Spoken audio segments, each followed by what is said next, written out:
Let me just say this directly. You are going to work every single day for the next 30, 40 years of your life.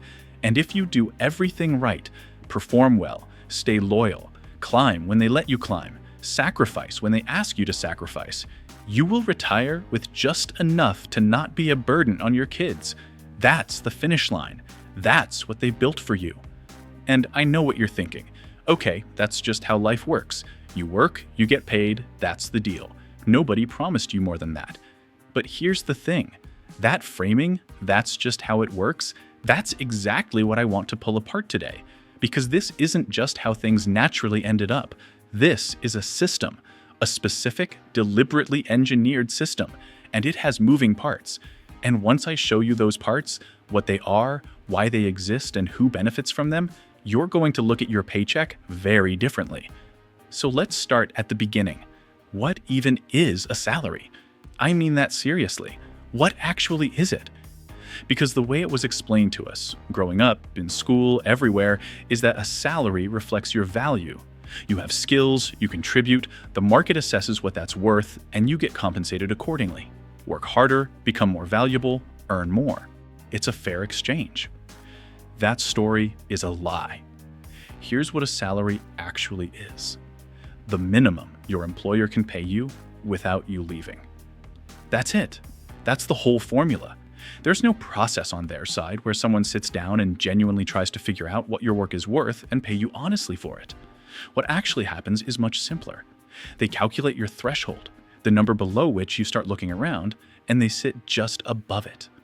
Not because they respect you, not because the market is perfectly efficient, because keeping you costs less than replacing you and losing the gap between what you produce and what you take home. That gap, and this is important, is not a negotiating failure. It doesn't close when you get better at your job. It doesn't disappear with the next promotion. That gap is the entire point of the arrangement. It is called profit. And every clause in the contract you signed, the notice period, the non-compete, the benefits tied to continued employment, the pension that vests in just a couple more years, every single line exists to protect it. So the obvious question here is, okay, but what about raises? If I keep getting better, keep delivering more, eventually the salary catches up, right? I genuinely wish that were true. Here's how raises actually work. A raise feels like recognition. It feels like proof that the system is fair, that effort gets rewarded, that patience pays off eventually. And that feeling is very useful to the people giving you the raise, because it keeps you believing in the system for another few years. But think about the timing. Raises don't appear on a schedule tied to your actual growth. They don't show up when you hit a new level of competence. They show up when you're getting close to the edge, when you've been having the quiet conversations, when your threshold is getting uncomfortably close to your current number. The raise moves that threshold just far enough that staying wins the calculation one more time. That's the mechanism, every time. It's not recognition, it's a reset button. And people celebrate it. I celebrated it. Everyone does, because it feels like something real. But what it actually is the organization watching you drift toward the door and pulling you back just enough. Now, you might say, fine, but at least I'm earning more over time. At least there's some progression. And sure, technically yes. But here's the next layer of this thing, and this is where it gets really uncomfortable. Why are you paid monthly? Seriously, why not weekly? Why not every 2 weeks? Why monthly specifically? Because monthly is the payment schedule that creates the most effective dependency. Monthly means you are always a little ahead of your last payment and a little behind your next one. The financial ground never fully stabilizes. You never accumulate real surplus. You never build the kind of runway that makes a serious decision about your life feel survivable. You live permanently in this zone, not desperate enough to break, not secure enough to walk. And I know this might sound like I'm reading too much into a payroll schedule, so let me give you some perspective. Medieval peasants, actual medieval peasants, the people we're taught to think of as history's most controlled and oppressed workers, worked around 100 to 150 days a year. The rest was structurally, genuinely theirs. Not recovery time for the next work week, not weekend maintenance, genuinely theirs. The modern 5-day week, 9 hours including commute, paid monthly, permanently financially stretched, this is not the natural human condition. It was invented, recently, by specific people who needed humans to be just dependent enough to keep showing up. So now you're probably thinking, okay, but what about ambition? What about people who actually want to build something, who want to grow, who see the career as a real opportunity? Surely the system can't capture everyone. And this is where it gets genuinely dark. Because ambition is not the system's enemy. Ambition is its favored resource. Think about what the career ladder actually does. Not what it's supposed to do, what it actually does. It takes the people most likely to leave. The ambitious ones, the capable ones, the ones with enough drive to actually build something on their own, and it gives them a direction to point that drive. Upward, through the organization, deeper in, not further out. A person climbing the ladder is not a person questioning the building. They're too focused on the next rung. And the higher they get, the more they've invested. Their time, their identity, their reputation, their network, all of it inside the walls they'd theoretically be leaving. And here's the promotion math nobody talks about honestly. Every step up requires more hours, more availability, more of your personality compressed into whatever the next level demands, more of your identity fused to your title until you genuinely can't separate the two anymore. You earn more, sure, but the ratio, what you give versus what you receive, doesn't improve. It holds constant at best. Often it gets worse. And then one day you look up, and you're senior, experienced. You have the leverage you were always told would come with time. You also have a mortgage, kids, a lifestyle that took a decade to construct and would take real, painful years to dismantle.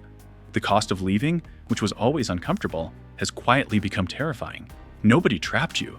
You made a series of completely reasonable choices, one at a time, over years. Each one made sense in the moment. Each one was also a lock. And the cell is furnished so nicely at this point that it stopped feeling like a cell a long time ago. But okay, even with all of that, you still have evenings, right? Weekends? Time that's yours. Surely that's where people build their way out. And this is the part that honestly makes me angry, because those hours are the only real threat the system faces. A person with genuine free time is dangerous. A person who can actually think, rested, clear, present, can build something real, can take the plan that lives in their head and start turning it into something that actually exists in the world. The system cannot legally take that time from you. So instead, it makes sure there's nothing left of you when you reach it. Do the actual math. 8 hours of sleep, 9 hours of work and commute, 2 hours of basic maintenance, food, errands, keeping yourself functional as a human being. That leaves 5 hours, of which you are genuinely mentally capable of maybe 2. 2 hours. And into those 2 hours flows an entire parallel industry, perfectly designed, infinitely available, zero friction. Streaming, scrolling, passive consumption engineered specifically for the depleted, low-energy, just want to switch off state you're in at 9 p.m. Now, you might say that's a personal discipline problem. Use your evenings better. Wake up at 5 a.m. Optimize your routine. And look, I'm not saying personal choices don't matter, but ask yourself what that entertainment actually accomplishes in a structural sense. It absorbs the remaining energy that might otherwise be directed at questioning the arrangement you just spent 9 hours inside. The employment system and the entertainment system aren't competing with each other. They're running consecutive shifts. One extracts the productive hours, the other catches what's left. And the weekend? 2 days? Just enough recovery to make Monday survivable. Not enough to build anything with real momentum. Not enough runway to make the jump. Not enough consecutive clear-headed hours to take what's in your head and make it real. The weekend is maintenance. 2 days to service the equipment, so 5 more days of extraction can continue. Which brings me to the last mechanism, the one nobody talks about, and honestly, the most important one. Stop thinking about the system for a second. Look at yourself. The version of you that goes to work, that's not you. That's a performance, refined over years of evaluation until it doesn't feel like a performance anymore. You know which opinions survive the room. You know how to phrase things. You know who to agree with and when. You've built an entire professional self so practiced that it just feels like being professional. And then there's the thing in your head. You know exactly what I mean. The thing you would actually do if you weren't doing this, the business, the project, whatever it is, it lives in your head in real detail. You've thought about it at midnight. You've run the numbers during pointless meetings. You know the first step. And it stays right there. Because the exhaustion never fully clears. Because the financial dependency never gives you enough runway. Because Tuesday evening comes and you have maybe 2 real hours, and the thing requires more than 2 hours. You might tell yourself that's discipline, That's a you problem. But a plan that stays in your head is not a threat to the system. The exhaustion keeping it there is the system working perfectly. And here's the final mechanism, the one that makes all the others unnecessary once it's in place.